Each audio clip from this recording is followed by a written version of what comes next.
Zama za wana wa Mungu kuteseka kiuchumi, alafu wana wa dunia wanapeta, zimepitwa na wakati. Kama ni mapito kwa wana wa Mungu, Biblia yangu inasema jaribu ni la muda, na linakuwaga na mlango wa nini? Sio kujaribiwa Januari mpaka Januari mpaka Januari mpaka Januari. Hiyo hapana, humo Mungu hayumo. Majaribu yanakujaga, lakini na mlango wa kufanya nini? Nani anaamini lazima tupigike kama wana wa Mungu? Yani uchumi, yani ukipigika, yani ndo tumeokoka. Wewe unasema hivi, mimi ni maadamu nina shughuli yangu ya kuingiza kipato, najenga nyumba yangu moja na kabiashara kangu hapo, nakula na watoto wangu, inanitosha. Watoto wangu wakisoma inatosha.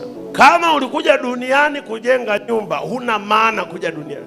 Kama ulikuja duniani kumuoa Rahabu mkeo na kuzaa gift, huna maana kuzaliwa. Yaani wewe ulikuja duniani kumzaa Dori na Neema na Miracle, pakate wajukuu kama hivyo, basi hayo maisha yatakuwa hayana maana. Kuzaa, kila mtu anazaa, tavyura wanazaa. Duniani ukuja kupiga kinanda peke yake. Mimi nasali Shekina.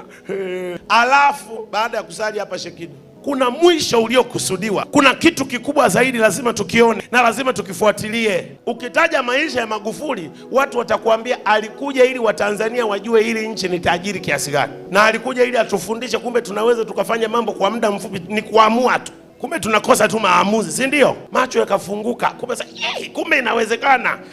Kumbe haya, we mwenzangu, wewe na Mungu mmesemeshana, unaacha alama gani?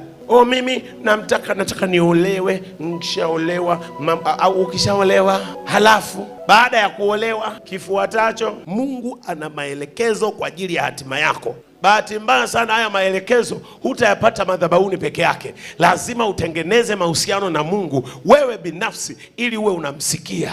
Yaani kuwa na Bwana tu inatosha. Swala la itakuwa kuwaje inajulikanaga mbele ya